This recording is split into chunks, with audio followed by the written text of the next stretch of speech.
saludos. Aquí Alfonso Torres Ulloa para conversar con ustedes, para ustedes. Hoy vamos a continuar conversando sobre uno de los hombres más grandes que ha dado el continente, nacido en este Caribe revuelto y siempre amoroso, aunque combativo siempre. Vamos a seguir conversando sobre José Julián Martí Pérez. Desde este su espacio Voz para el Cambio, una ventana de compromiso con la patria chica, República Dominicana, y con esa patria regional, caribeña, latinoamericana, en que nosotros siempre estamos afianzando nuestros criterios y nuestro amor, porque no solo son las ideas siempre tienen que ser fruto del amor, de la solidaridad, de la hermandad entre nuestros pueblos. José Martí, un hombre que estuvo con nosotros en varios momentos y se encontró aquí, digamos que con lo más granado de su tiempo.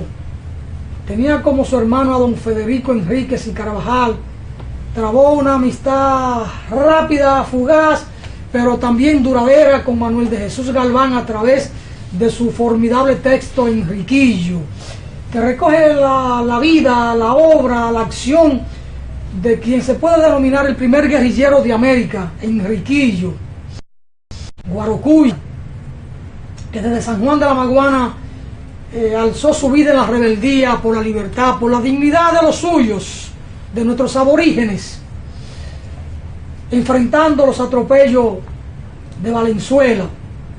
Pero igual José Martí tuvo ese contacto con Francisco Enríquez y Carvajal, conoció así la obra poética y la gran mujer que fue Salomé Ureña de Enrique. José Julián Martí Pérez, uno de los más grandes de América de todos los tiempos, y no solo grande para América, sino también grande para la humanidad. Por eso es uno de los hombres universales. Entonces vamos a seguir conversando con el amigo, el hermano cubano, radicado temporalmente en la República, y vaya que yo siempre insisto en eso, no sé por qué me sale, temporalmente en la República Dominicana, Carlos Rodríguez Almaguer, que cuando conversamos, él añora mucho a su Cuba querida, a su Pinar del Río, y entonces siempre está pensando en el retorno lo más rápido posible. Es lo que conversamos siempre en un café. A propósito, hermano, usted no se tomó el café que le estaba sirviendo en esta mañana así. ¿Sabe que José Martí le gustaba mucho del café? Decía que el café tiene un secreto comercio con el alma. El café tiene un secreto comercio con el alma. Con el alma. Era un gran aficionado al café. Es decir, amanecer aquí en esta tierra del Caribe hay que amanecer con una tacita de café. Así es. Yo me había tomado el mío en mi casa antes de pero un segundo acá. Cafecito nunca cae mal. Así que me alegra que esté de nuevo con nosotros acá en Voz para el Cambio. Esta ventana de compromiso con la patria, de compromiso con el ideal duartiano, pero igual de compromiso con el pensamiento de Simón Bolívar, de Pedro Albizu Campos, de José Martí, con el compromiso de Fidel, con ese compromiso de don Gregorio Luperón, ese compromiso y esa visión antillanista de hermandad entre los pueblos latino-caribeños. Habíamos quedado en la conversación anterior, y esperamos que esta no sea la última, sobre Martí, que pudiéramos tener una última conversación de esta programación sobre José Martí, aunque sea un poquito más dilatado en función de su tiempo y de su nivel de compromiso. Quedamos en el momento en que Martí, año 1878, 1886, en estos 8 años que marcó la vida de José Martí, en el 78, siglo XIX, se produce el denominado Pacto del Zanjón, un hecho trascendente, pero muy polémico en la historia de la lucha por la independencia de Cuba, los encontronazos que allí se dieron, los diferendos que había, y cómo Máximo Gómez no quiso ser una figura determinante en cuanto a la toma de posición en los hechos del Zanjón. Entendió de alguna manera, y eso en algún momento a final de año lo vamos a conversar con usted, que debía ser una decisión de los cubanos, pero no es el tema ahora, para que no vaya a coger esa pendiente por ahí. La idea es que veamos a José Martí en ese lapso de esos 8 años, 1878, 1886, cuáles fueron los elementos fundamentales que caracterizaron la vida de Martí en ese periodo. Sí, bueno, buenos días, gracias otra vez, Alfonso, por darme la oportunidad de conversar con el numeroso público que ve este programa a través de la red y a través de la misma televisión. Y habíamos dejado en el programa anterior a Martí en Guatemala.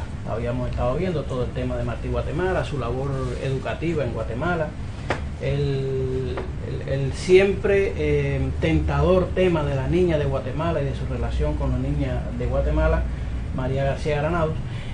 Y bueno, como tú bien dices, el año 1878, en febrero, se produce el Pacto del Zanjón, que le pone fin a 10 años de guerra, sin que se hubieran cumplido ninguno de los dos objetivos por los cuales los cubanos se lanzaron a la manigua el 10 de octubre de 1868. El primero, la independencia de Cuba. No se logra la independencia después de 10 años de lucha heroica y sacrificada.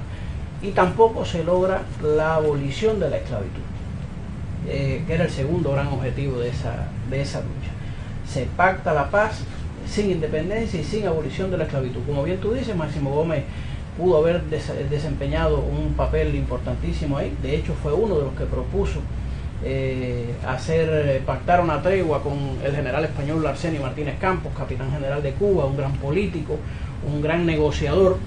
Pero la idea de Gómez, que era hacer como una táctica dilatoria el pacto con los españoles para poder reorganizar las fuerzas y retomar con más vigor el combate por la independencia, al mismo tiempo que descalificaba, desprestigiaba, producto del engaño, a uno de los más grandes generales de España, fue tomada por los cubanos literalmente y se llegó a la paz sin independencia, en la que Gómez no quiso participar, como bien tú dices, porque él consideraba que eso era un derecho exclusivo de los cubanos.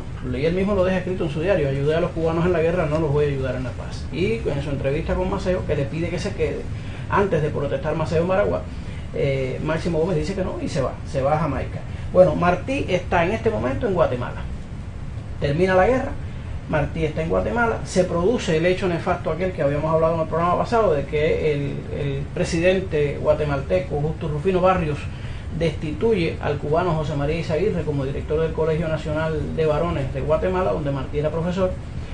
Y Martí, en solidaridad con su maestro, con su director y su amigo, su compañero, decide renunciar a todas las cátedras que estaba llevando en el Colegio Nacional de Guatemala y decide además abandonar Guatemala. Y dice literalmente que con un poco de luz en la frente no se puede vivir donde mandan tiranos. Decide Martí irse al Perú, tiene pensado irse al Perú, pero su familia por un lado, que está en México, Manuel Mercado, su amigo, por el otro lado, que está influenciado por los padres de Martí, tratando de hacer que Martí venga a Cuba ya después de la paz y la amnistía, por supuesto. Acuérdense que Martí no había podido regresar a Cuba de su primer destierro porque estaba desterrado de por vida, pero después de la guerra se decreta una amnistía y los desterrados pueden regresar. Martí, por lo tanto, puede regresar. La esposa de Martí, Carmen Sayas Bazán, ya está embarazada, y finalmente también su familia, la familia de Carmen, está pidiendo que regrese a Cuba. Y Martí regresa a Cuba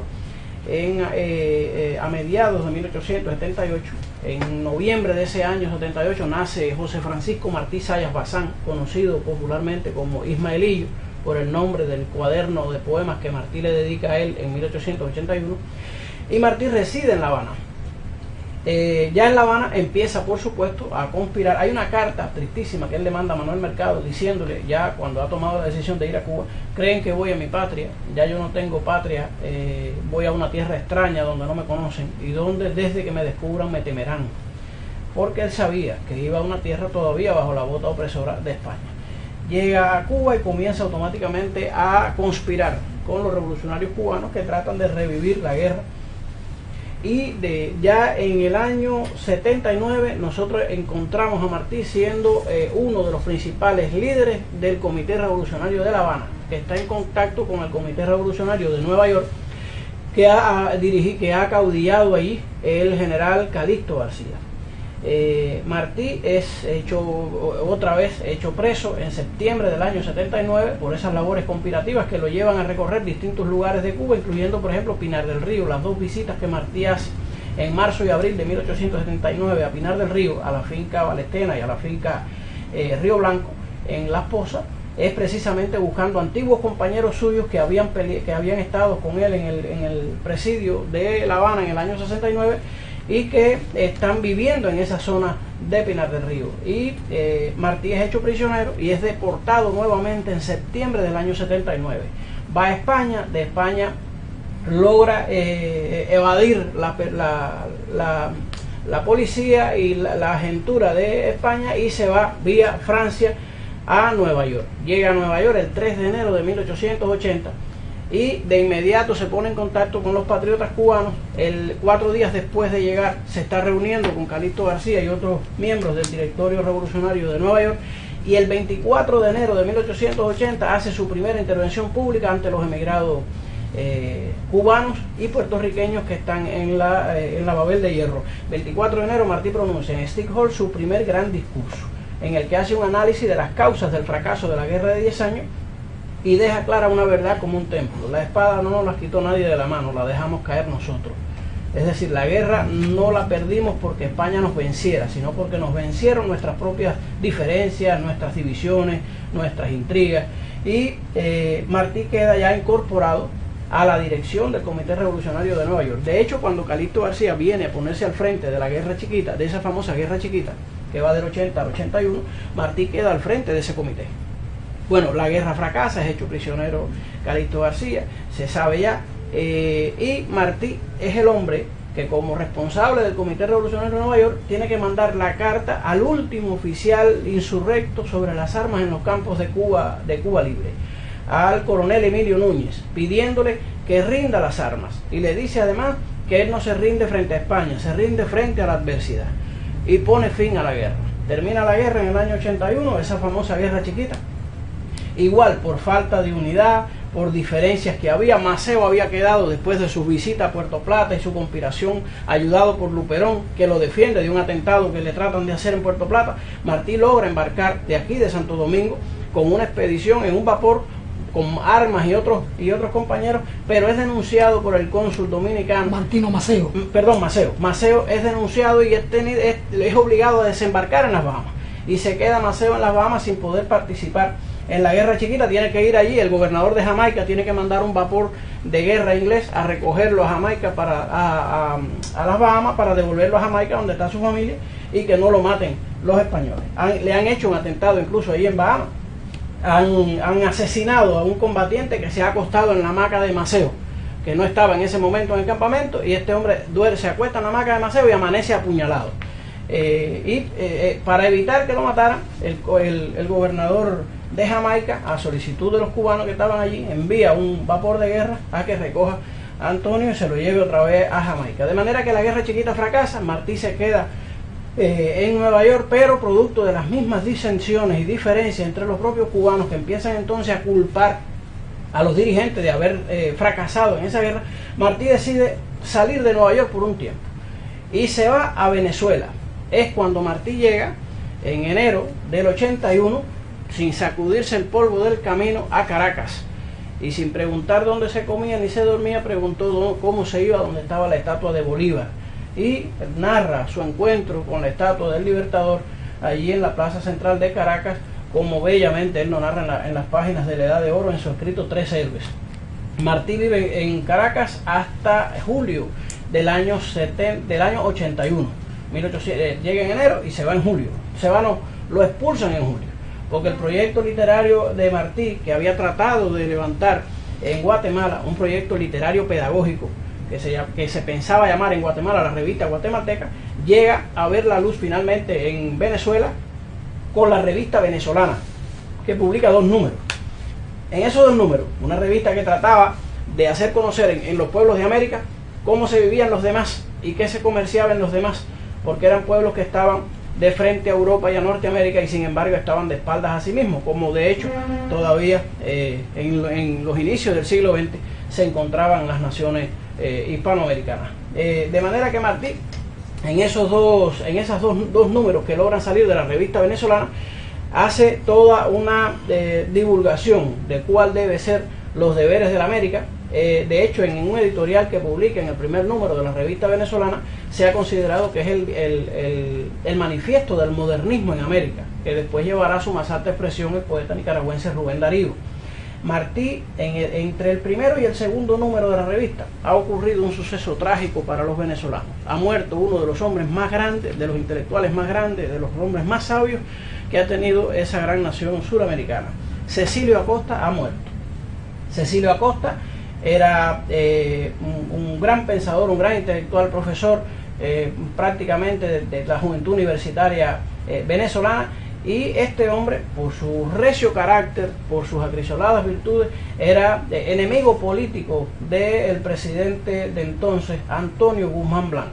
Guzmán Blanco es uno de las expresiones, junto con Porfirio Díaz en México y junto con Justo Rufino Barrios en Guatemala, de ese periodo que se conoció en la historia de América como despotismo ilustrado. Se hacían rodear estos hombres de grandes intelectuales, de grandes artistas, de hombres de ciencia, trataban de convertirse en mecenas de esta gente, trajeron desarrollo a sus países, pero gobernaban los países como si fuera el patio de su casa. Y Guzmán Blanco no perdona el elogio enorme que Martí le hace a Cecilio Acosta en el segundo número de la revista venezolana, y le envía un edecán a darle a Martí 24 horas para que abandone el territorio de Venezuela.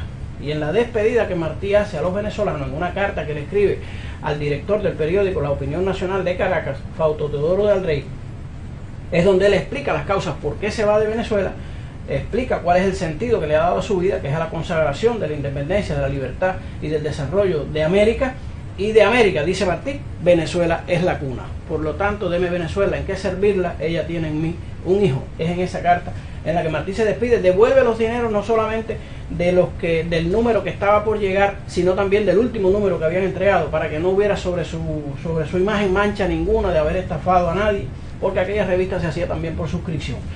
Regresa Martí a Nueva York en agosto del 81 y allí vivirá hasta enero de 1895, que sale hacia Montecristi a encontrarse con Maceo para ir a la guerra necesaria. En Nueva York, ¿quiénes esperan a Martí? Si es que lo esperaban.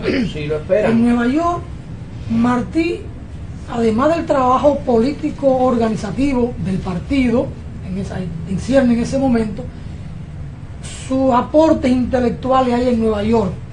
Bueno, en ese momento Martí se dedica a una intensísima labor intelectual y también diplomática, sin haber dejado nunca de conspirar y de pensar en cómo organizar y cómo hacer más posible. ¿Diplomática en nombre de quién? Cuando uno oye la palabra diplomática piensa en Estados. En Estados. Martí llega a ser cónsul de Uruguay, Paraguay y Argentina al mismo tiempo en Nueva York. De hecho, él está saliendo de Venezuela. Sí, está saliendo de Venezuela, pero estamos hablando, y tú me hablaste de un periodo, que hasta el 86. Yo estoy hablando de Martí llega en el 81. En el 81 regresa otra vez a Nueva York, retoma su actividad literaria. Martí, al llegar allí en el 80, había sido corresponsal del periódico La Hora, había sido corresponsal del periódico El Sol de Nueva York, que dirigía su amigo Charles Dana, que era al mismo tiempo para este año de 1881, cuando Martí regresa, es el editor que tienen Carlos Mar y Federico Engel en Nueva York, Charles Dana. Por lo tanto, es en ese momento y en la edición, la editorial, la dirección del periódico El Sol de Nueva York, que Martí entra en contacto con la literatura marxista, y de ahí que pueda explicarse su síntesis de la filosofía marxista, que hecha en 1883 a raíz de sus comentarios, porque son simples comentarios, a la muerte de Carlos Marx. En el homenaje que le hacen los trabajadores norteamericanos a Carlos Marx, ese gran pensador, Martí describe 4 párrafos dedicados a Carlos Marx, en las que da su visión sobre la teoría marxista y la vida de Marx. En esencia, esos párrafos, o pocos párrafos que Martí le dedica a Carlos Marx, son un elogio a Carlos Marx. Hay 2 críticas en medio de todo aquellos grandes elogios, donde él dice: Carlos Marx ha muerto, como se puso del lado de los débiles merece honor, vienen a honrarlo hombres de todas las naciones, la Internacional fue su obra, enseñó a los pobres a echar abajo los puntales rotos y a sentar al mundo sobre nuevas bases, despertó a los dormidos. Pero Martí dice, viendo lo que estaba ocurriendo en ese momento en Nueva York, a partir sobre todo del anarquismo, o de las maneras en que los anarquistas trataban de llevar a la práctica la filosofía marxista, o el ideal socialista más bien, porque acuérdate que el marxismo es una construcción. Marx mismo escribe en un texto: solo sé que yo no soy marxista. Sí, Marx pensó en el capitalismo y desentrañó las esencias del capitalismo, pero no esbozó un proyecto de sociedad socialista, nunca lo hizo, y pocas veces se refirió incluso al socialismo. De manera que Martí lo que está interpretando de esta manera tergiversada de llevar a la práctica el marxismo es la expresión más violenta, que Martí también le busca sus esencias y sus causas, y justifica en alguna medida, sobre todo cuando se da los sucesos de los trabajadores de Chicago, por lo cual surge la celebración del 1 de mayo, Martí escribe 3 artículos sobre los trabajadores de Chicago. Pero en este artículo del 83, donde él está hablando de Carlos Marx, él le hace 2 críticas. Le dice que anduvo deprisa y un tanto a la sombra, sin ver que no nacen viables, ni de seno de pueblo en la historia, ni de seno de mujer en el hogar, los hijos que no han tenido gestación natural y laboriosa. Está explicando que las ideas que nacen en un país, en un contexto, no deben ser extrapoladas textual y literalmente a otro contexto, a otro país. Lo deja claro, y no está diciéndoselo a Marx, sino se lo está diciendo a los que están interpretando a Marx y tratando de llevarlo a la práctica en los Estados Unidos.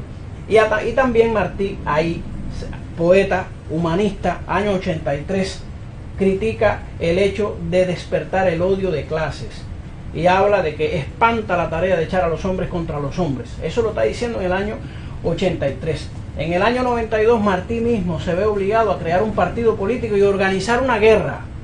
Y es un humanista que está echando a los hombres contra los hombres porque España no ha dejado otra posibilidad en Cuba. De manera que a veces entender a las ideas o las expresiones de un hombre sin ver el contexto en que se pronuncia puede llevar a equívocos, enormes equívocos. Porque tú puedes pensar de una manera hoy, sin embargo el pensamiento tuyo no es estancado, y mucho menos el de un genio como el de Martí, que él mismo decía: en las estrecheces de una escuela yo no existo. Por lo tanto, él era superior a cualquier escuela en el sentido de que tomaba, siguiendo el método electivo de la filosofía cubana, que dice todos los métodos y ningún método, ese es el método. Todas las escuelas y ninguna escuela, esa es la escuela. Martí no se ascribía a ninguna escuela y tomaba de todas las escuelas lo mejor que podía. Estamos hablando de escuela del pensamiento. Escuela de pensamiento, sí, estamos hablando de escuela de pensamiento, escuela de filosofía, incluso de las religiones. Porque ha dicho un gran filósofo budista que Martí es el pensador occidental que mejor ha entendido el budismo a partir de su escrito en la Edad de Oro, Un paseo por la tierra de los anamitas.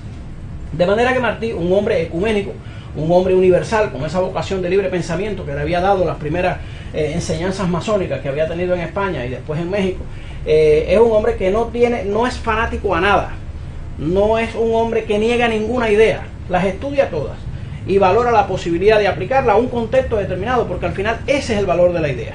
La idea puede ser muy linda, pero muy poco sirve una idea si no es capaz de transformar en la práctica. Y de ahí que Martí dijera, siendo él el que más y mejor ha dicho en los últimos 200 años en América, que hacer es la mejor manera de decir, aunque decir es también una manera de hacer.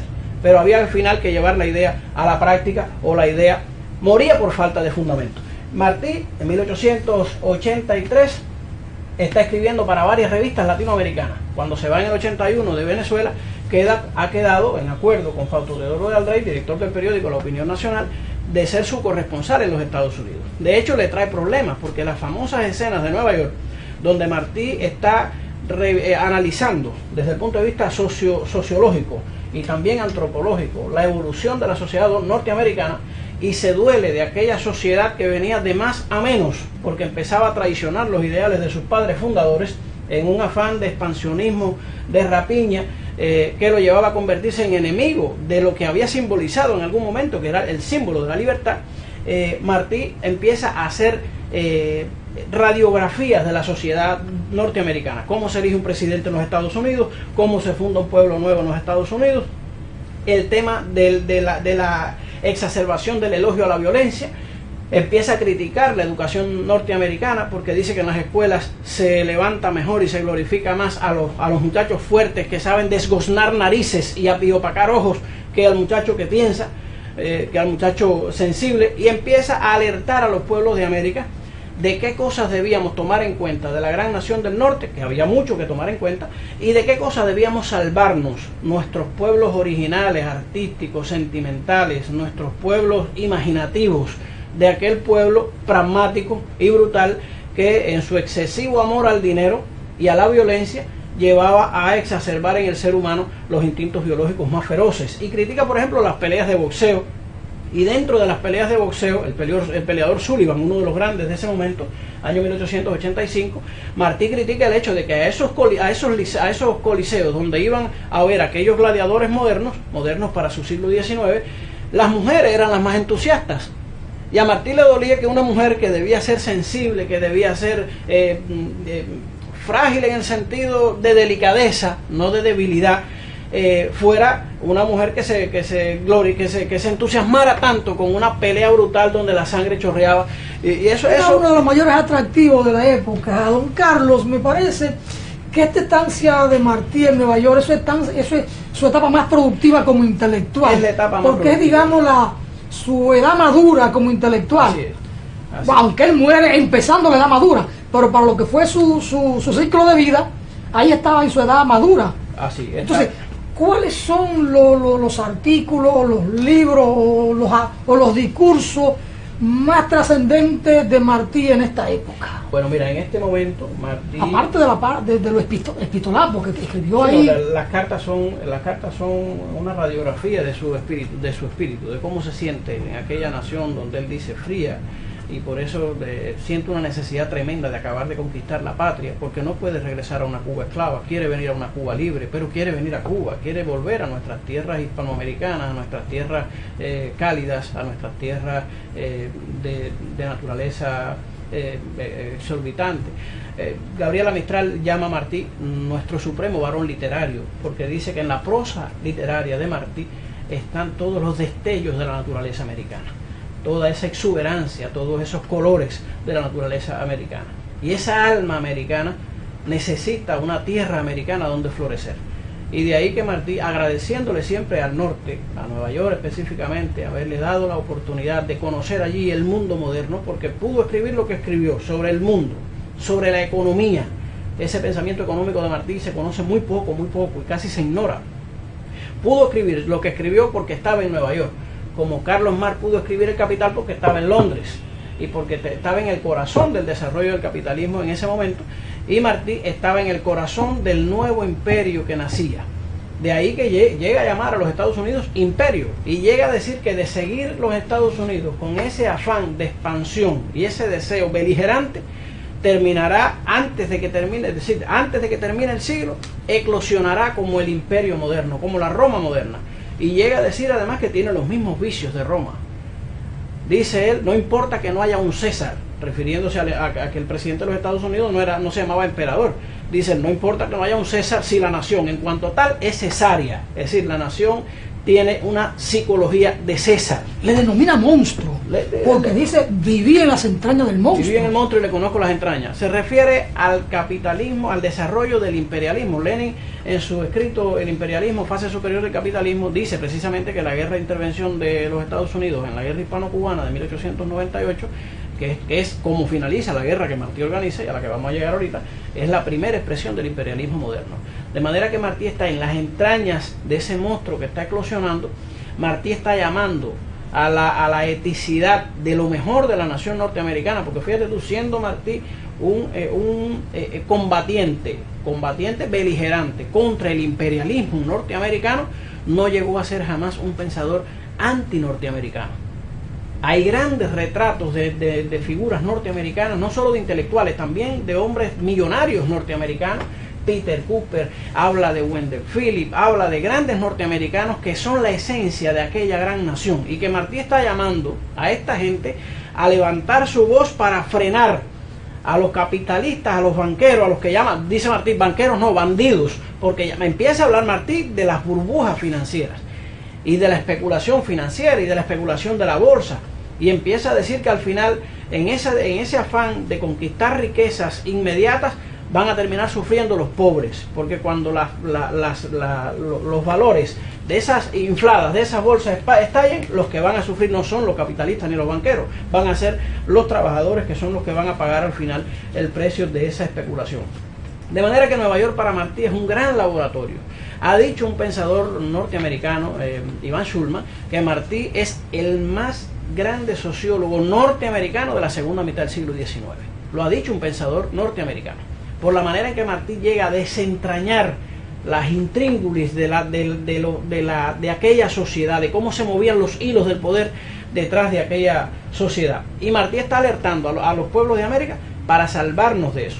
Y te repito, no lo hace con mala fe, no está siendo un detractor a ultranza de los Estados Unidos. Sin embargo, las críticas que le hace a los Estados Unidos le llevan le crean problemas, por ejemplo, con Fausto Teodoro de Aldrey, que le empieza a decir que critique menos a los Estados Unidos porque a los lectores no le está gustando mucho la crítica que le está haciendo a los Estados Unidos. Nunca lo expulsaron de Estados Unidos. Llega a tener... Como lo expulsaron de México y de Venezuela. Claro, pero que los Estados Unidos era una democracia. Y esa democracia es la que Martí trata de defender. Por eso te digo, Martí no es un anti-norteamericano, es un anti-imperialista. Y los imperialistas en esta época no eran ni siquiera la mayoría de los norteamericanos. Hay un gran congreso allí de hombres liberales que están tratando de ponerle freno a ese expansionismo de algunos políticos imperialistas que propendían al imperio, a que los Estados Unidos se convirtieran en un imperio. Hay otro grupo de políticos y de hombres de negocio que están tratando de que los Estados Unidos se conserve siendo una república que trate de desarrollar sus problemas sociales hacia adentro y que no siga expandiéndose hacia afuera. Es decir, hay facciones en pugna y Martí lo que hace es tratar de despertar y de azuzar a la facción más patriótica en el sentido de Estados Unidos para Estados Unidos frente a la facción imperialista que trataba de que Estados Unidos se expandiera a costa de los pueblos que los rodeaban. De manera que Martí en este momento está desarrollando esta labor, pero está desarrollando también una labor literaria tremenda. Martí está haciendo traducciones para la Casa Appleton, ha traducido Laya Rock, un gran poema norteamericano que se ha perdido esa traducción, ha traducido la novela Ramona de Ellen Hugh Jackson, una gran novela sobre el indio norteamericano, que en la televisión cubana se llevó en los años 70, finalizando los 70, yo recuerdo, yo era un niño Yolandita Ruiz y Fidel Pérez Michel encarnaban los personajes de Alejandro y de Ramona, los protagonistas de esa novela. Martí, como te digo, está haciendo una labor diplomática tremenda, está sirviendo a los países suramericanos, sobre todo los del Cono Sur, como cónsul en esa gran ciudad, y al mismo tiempo está trabajando en periódicos como La América, un periódico de cultura pero también de comercio, y te encuentras artículos insólitos que nadie piensa salido de la pluma de Martí sobre temas tan increíblemente alejados de esta visión que se tiene del Martí intelectual, del Martí poeta. Hay artículos donde Martí aconseja qué tipo de ganado lanar importar hacia los países fríos de Latinoamérica a partir de determinadas razas de producción de lana en los Estados Unidos. Está recomendando determinados productos para la agricultura latinoamericana. Está diciendo, por ejemplo, que la sangre que se bota en los mataderos de reses, de animales, es un buen abono para la agricultura. Está dando algunos métodos de cómo sembrar la vid para producir buenos vinos en América Latina, y está poniendo como ejemplo México. Hay un artículo de Martí que se llama México siembra la vid, para explicar cómo se puede desarrollar vinos tan buenos como los vinos franceses o los vinos españoles. Está también hablando de pedagogía. Martí fue un pedagogo nato, como fue un periodista nato. Sin haberse graduado de pedagogo ni de periodista, usó la prensa para enseñar y juntó las dos funciones al mismo tiempo. De ahí que hemos dicho nosotros muchas veces, analizando el periodismo de Martí, que el periodismo de José Martí, el tiempo del periodismo martiano no ha llegado. Y la humanidad necesita ese tipo de periodismo. Un periodismo contrario al que propulgan hoy las grandes escuelas de comunicación, en las que te dicen que el periodista no debe inmiscuirse en la noticia, no debe mezclar, contaminar la noticia con su opinión personal. Martí pensaba diferente. Veía al periodista como un educador del pueblo, y por lo tanto el periodista tenía que dar su punto de vista. En primer lugar, el periodista debía ser un ejemplo. Decía él que el periodista era un soldado de las ideas y que debía saber desde la nube hasta el microbio para poder educar al pueblo, que no tenía tiempo en su lucha incesante por rescatar sus modos de vida y mantener su vida, mantenerse vivo, mantenerse alimentado, caliente, mantenerse reproduciéndose. No tenía tiempo de dedicarse a esas labores intelectuales que podía, para lo que sí podía tener tiempo el periodista. Por lo tanto, era deber del periodista educar al pueblo, y en ese sentido Martí se convierte en un educador a través de la prensa. Martí definitivamente fue un hombre universal, no solo por su obra, sino hasta por la diversidad de su conocimiento. Habló bastante sobre la agricultura, y sobre este tema del periodista, no hay un monarca más fuerte que un periodista honesto. Martí fue un grande. Vamos a tener que ir a una pausa, pero antes de ir a la pausa quiero compartir un párrafo que escribió el primer biógrafo de José Martí, nuestro grande, el príncipe de la letra dominicana, que ya hemos hablado algo de esto, don Américo Lugo. Nos dice don Américo Lugo sobre José Martí: siempre fue aquel que en la aurora de la vida, hablando de sí, decía: al que ni al golpe del látigo, ni a la voz del insulto, ni al rumor de sus cadenas ha aprendido aún a odiar. Es decir, fue un hombre que siempre pensó y actuó desde el amor. Y dice entonces don Américo Lugo, ya una valoración muy propia de él: si se piensa cuánto deforman las injusticias en la primera edad al alma humana, asombra la nobleza del adolescente que al entrar en el presidio a los 17 años tocó su pecho y lo halló lleno, tocó su cerebro y lo halló firme. Y esta última parte la cita del propio pensamiento de José Martí. Y dice, citando a Martí, o dice Martí: nunca como entonces supe cuando el alma es libre en las amargas horas de la esclavitud. Nunca como entonces que gozaba en sufrir. Meses antes era mi vida un beso de mi madre y mi gloria mis sueños de colegio. El desprecio con que acallo estas angustias vale más que todas mis glorias pasadas. Odiar y vengarse cabe en un mercenario azotador en presidio, pero no cabe en el alma joven de un presidiario cubano, más alto cuando se eleva sobre sus grillos, más erguido cuando se sostiene sobre la pureza de su conciencia. Por eso siempre hemos visto que el revolucionario es un hombre de conciencia y de alma noble y de amor desprendido. De ahí incluso el gran desprendimiento de Juan Pablo Duarte. Y finalmente, para irnos a la pausa, dice Martí: el pudor del hombre está en la mente. El pudor del hombre está en la mente. Vamos a la pausa con la anuencia de nuestro invitado y a retornar. Una pausa muy breve, señor director. Retornamos a seguir conversando aquí sobre José Julián Martí Pérez.